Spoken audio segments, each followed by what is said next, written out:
Hello everyone, I'm just giving you guys a review of what I ordered from fastcardtech.com. There we go, let me just zoom in here. This is HTC Galaxy S3 Pro version, which is 8.7 millimeters thick, and I won't go into the specs of the phone just because of the fact that you can hop online on their website, and I'll provide a link for you guys down below. And you can go check out all the specs there. I'll be doing more of a software and hardware kind of look around, but not listing you guys the specs of the hardware in specific. And moreover, I'll be comparing it to the original Galaxy Air. So let's get started. So this one, as you can see, we have the Samsung logo down here. We have what's supposed to be an 8 megapixel shooter back here with an LED flash and a speaker, and I'll touch on the both back-facing and front-facing cameras soon. I just want to first talk about the overview of the phone before I start doing that. So what we have here is we have up top we have a 3.5 millimeter headphone jack. We have our microphone, and our proximity sensor, light sensor, etc. We have our supposedly 1 megapixel camera. More about the cameras again in a bit. We have our LED indicator light, which flashes up here, just like it does on the Galaxy S3, on the original version. As you can just see from here, we're picking up a lot of fingerprints. And this phone is a fingerprint magnet, so if you don't like having fingerprints on your phone, I would strongly suggest avoiding this phone. However, it's not too big of a deal to take the phone, rub it down on your hand, and your fingerprints are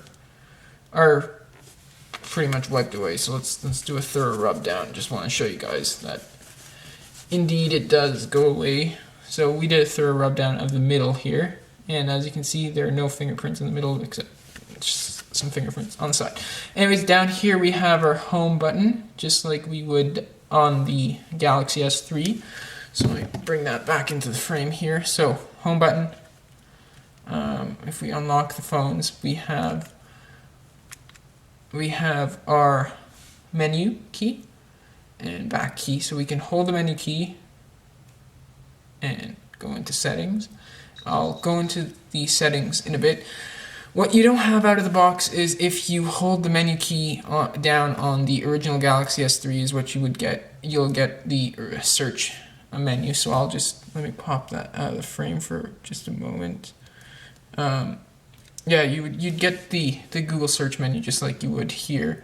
I just don't want to show. This is my daily driver, so I won't be showing off too much detail in regards to this phone, but just when I want to do some comparison, I'll bring it back into the frame.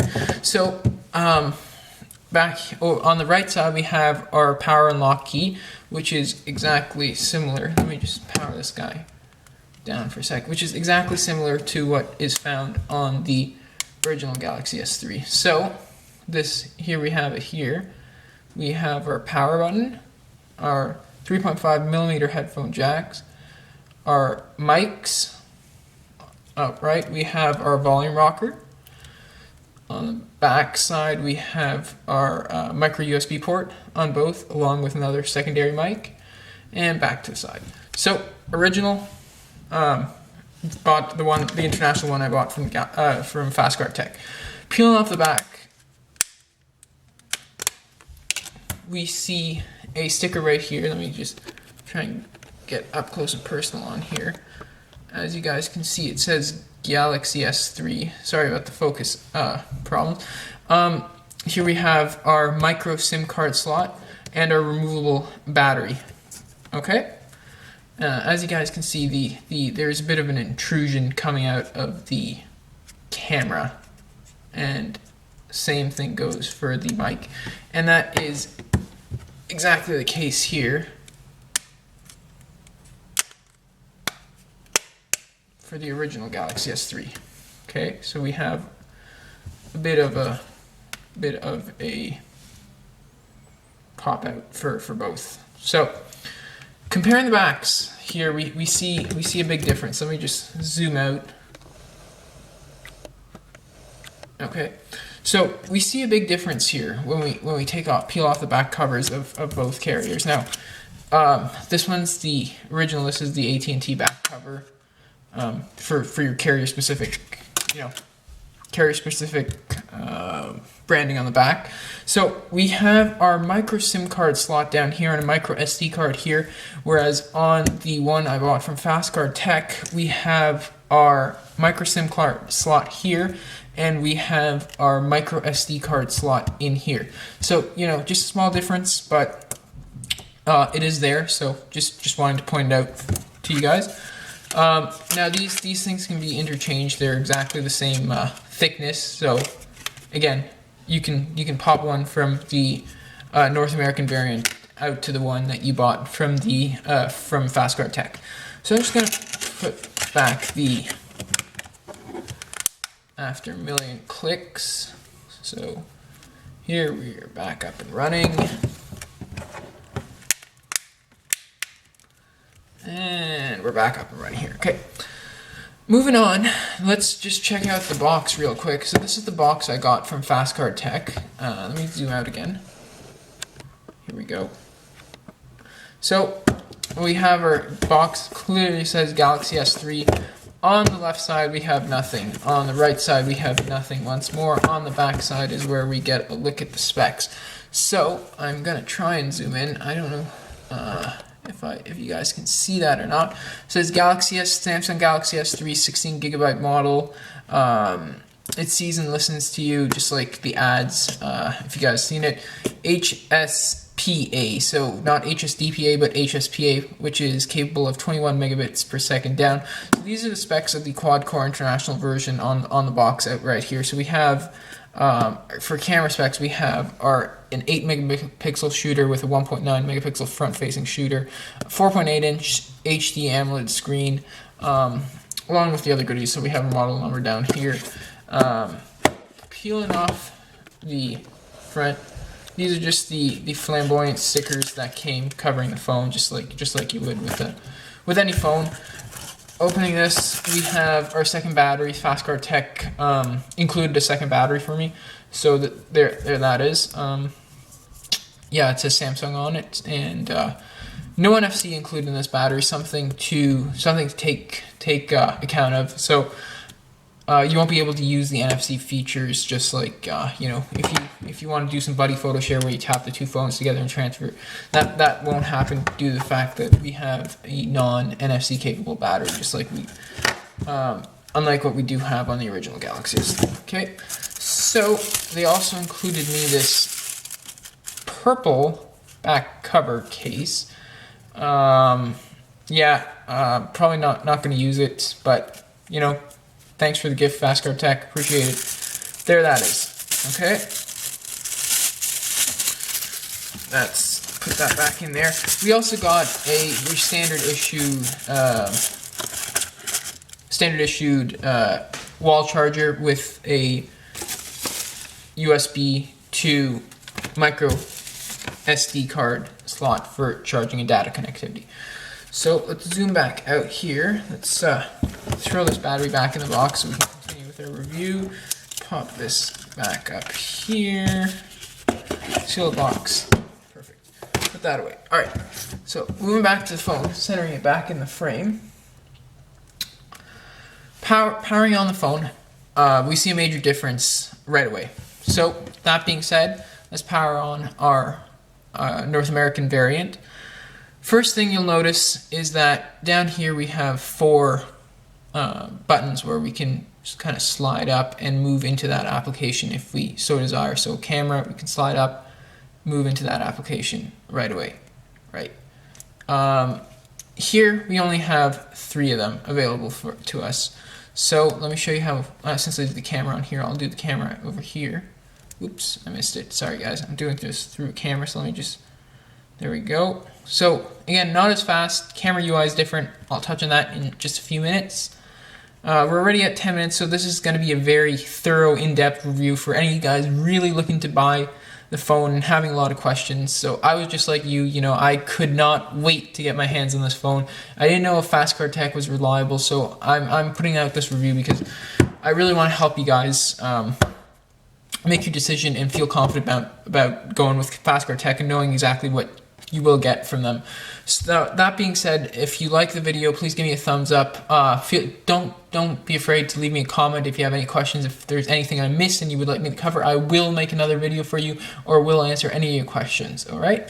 So we can back to the thing. So we see on the original Galaxy S3 we have voice-enabled commands, right? So you can talk to it and say play my music and it will play your music. We don't see that feature here as we don't have S voice included out of the box on this guy. That being said, you could always root and put on the APK file. If you guys want, I can show you guys a tutorial on how to do that.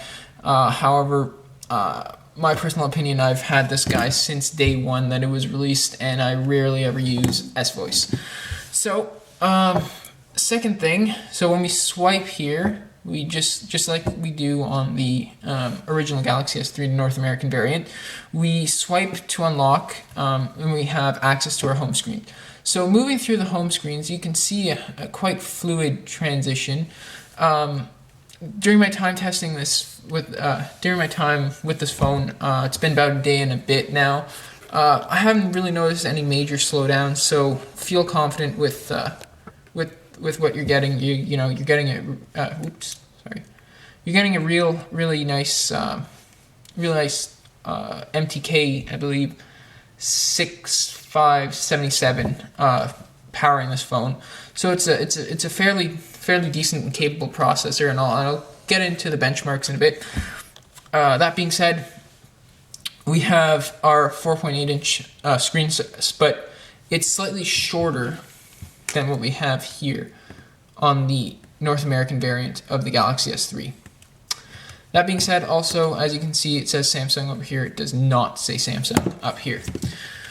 We have our AccuWeather widget and time up here. So we have the weather for Toronto up and loaded. We have our Google Voice, and that you needed to actually download from the Play Store itself. So we have our Google search, so we can just search. We can say hello, and we can give it a search, and it'll pop open the browser. Now it's the default ice cream sandwich browser available here. For some reason we're not getting connection. Okay. Yeah, default ice cream sandwich browser. I'll look into the browser more thoroughly. Out of the box, you get a bunch of Chinese apps that they preload for you. And since I don't read Chinese, I have no idea what they were, so I just went ahead, and you can't actually uninstall it when you get it. So I went ahead and I put Super User on. I'll open that up for you guys. So Super User. And then I was able to take away all the apps that I did not want. So, Chinese bloatware instead of carrier bloatware in this case. So, that being said, I can make another video if you guys have any questions about how to root your device. It's a lengthy process to install the drivers, not very lengthy process to actually do it yourself. And I'm actually an XDA developer, so I'm quite in tune with the ways that you're supposed to unlock, hack, and create apps, etc., etc., etc. I won't go into a lot of that detail, but that's that. And if you guys have any questions, feel free to ask me, and I'll be more than happy to help you. So, first thing, I'll get into the apps here. So we have our camera UI. Now it's claimed to have an 8 megapixel rear-facing shooter. In my testing, I feel that it's more of a 3.5, maybe pushing 4. So think iPhone 3GS or iPhone 4 qualities on the back-facing camera. So, your shots, I took a couple of test shots here, just to show you guys off. So we can see here's a night shot, very grainy. Barely see any lights here. we have a stapler. So let me, if I can, okay. So we have our stapler here. This is my original Galaxy S3. So as you can see, there it is, Samsung logo up top. Macro shots do turn out fairly decent. Again, just a bit of noise and graininess over here and throughout the picture, but macro shots, as you can see, it's just very blurry and details are very faint, so keep that in mind. It won't be a point and shoot replacement in my opinion. However, some people may beg to differ and actually replace their point and shoot, but in my opinion, in my testing, I really don't feel that it is a point and shoot shooter. So if you're looking for something with a better camera, Fastcar Tech has a Galaxy S3 with a 12 megapixel shooter, and I would strongly recommend you to go for that option instead of this one if you want a better camera. That being said, take that with a grain of salt. If you don't use camera that often, there you go. It's not a big deal, but I'm going over it anyways. In perfect lighting conditions, shots turn out dismal at best, in my opinion. So colors on the non overexposed side, pretty bland. We see some whitening on. We see loss of detail here on the photos. But if you're just looking at it like this, it's decent. We can pop in the details here. We can see that it's if you count the pixels out, it is 7.9 million pixels, so 8 megapixel shooter. But what can I say? It's not a very good camera. So we have a couple more shots here. I'll just quickly go through them. Again, more Samsung stuff. Samsung, the box. So here, why don't we take a look at the box here? So you see how it's kind of grainy there? That's what you're gonna have to deal with. And this was a pretty close-up shot. Grainy quality. That's that. That's pretty much what you'll find on all the pictures. And I went all out here just of the Galaxy S3. So we can see if you're getting right up close, the graininess is reduced, but it's still evident throughout your pictures. Front-facing camera. One of the worst front-facing cameras I've ever seen. Absolutely horrendous. It'll get the job done for about 5-10 minutes, but after, I think whoever you're front-facing cameraing, if you're talking on Skype, will want to pull their hair out. Terrible camera. Do not recommend it to buy it. Do not recommend to buy this phone just for the camera. Alright, so let me just bear with me. I'll keep it zoomed in just for a few seconds. I also shot a couple of videos with the phone, so I'll show you the video quality. Not the best video. Again, claimed to be an HD video capture. Definitely not. I really looked into this. So we see autofocus. It has continuous autofocus, which is nice. I've looked into this. I've decoded what it formats its files in, and it's actually 480p. And it's, if you ask me, it's on the lower end of 480p quality as well. So don't expect something too fancy from the camera as a whole. All right. So that's the camera. If you have any more questions about the camera, you can feel free to leave a comment down below and I will answer it for sure. No worries about that. Speed test. Some of you guys may be worried that it might not work on your connectivity, especially in North America. Seeing that it is running in 850 megahertz by 2100, but however, it took a bit of configuration. I finally set it up. It's running now Rogers's 3, you see Rogers down there, Rogers's 3G, I don't know if you can see it. Let me see if I can get up close here. Just bear with me. I'm gonna turn off the lights for 2 seconds so you guys can see that.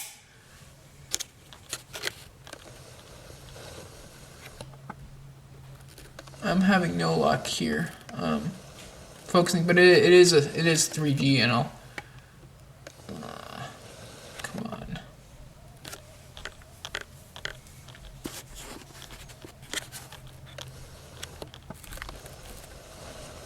right, so that's not gonna happen. What I'll do is I'll show you guys some speeds that I've got while I'm doing that. I'm in not very good coverage area at the moment, so I'll just do a speed test right now. But bear in mind that, again, not the best coverage right now, so don't expect speeds that are exactly going to be mind-blowing or shattering records for any matter. It's where I am. It's heavily wooded, and yeah, the connection even on the North American variant is quite weak here. So don't expect to have, you know, the best numbers coming out from here. But I've done vigorous tests, and I've moved around the city of Oakville, Ontario, which is right beside Toronto. A number of tests showing you guys the actual day-to-day speeds that you guys should expect. So keep that in mind. We're getting 0.11 here. Again, you know, heavily wooded area, very weak cell coverage, and there we go. Network communication issues. So we'll try that again. While that's turning on here, let me put my Galaxy S3 here. Focus on that. All right. Take the Galaxy S3's camera. Oops, sorry. As you can see, it is 3G HSPA. All right, I just took that picture right now. So that's that. This just got 0.20 megabits per second down, and you know what? I don't care about the upload. These are more likely what you guys are going to expect from day-to-day performance on this phone. So we got, and again, let me turn off. You guys getting a lot of glare here. Let me turn off this light. So you're getting 3.85 down, 1.07 up. You know, 4. I've seen it went as high as 5, 4.65. You know, respectable data speeds. Sometimes it gets 1.7. Wi-Fi speeds aren't exactly the best. I'm running a very strong Wi-Fi connection at my house, and you know, it's putting out numbers 17. 17. When my Galaxy S3 or my computer is putting out 40, 45, and that being said, you probably won't notice the difference between 40 and 17 if you're not doing heavy content streaming and whatnot. But something to bear in mind, right? So I'm just scrolling through here. You guys can take a look. 4.44, 4.65, that's almost 5 right there, right? So day-to-day speeds, pretty decent. What I found is if you're inside a house, you know, data speeds will be a lot slower than what it would be on a North American variant phone.